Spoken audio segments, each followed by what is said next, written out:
Precisamente el Instituto Aragonés de la Mujer y la Federación de Municipios acaban de lanzar una nueva campaña para prevenir la violencia sexual contra la mujer.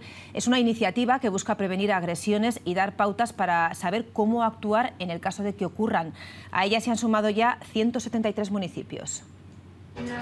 Verano, fiestas, jóvenes, alcohol. A veces esta combinación puede terminar de la peor manera, con una agresión sexual. De ahí campañas como esta. No significa no, y sin un sí también es no. Un mensaje que se lanza especialmente a los jóvenes.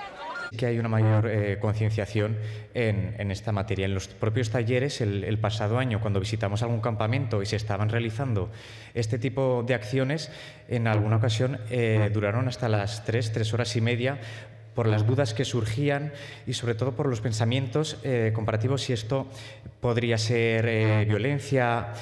Agresión, abuso, acoso, todo es violencia sexual. Y tenemos que educar a los chicos y a las chicas en la situación de que no podemos tolerar ninguna agresión sexual, que cuando te dicen que no, no puede ser que parezca que sí, cuando te dicen que no es no.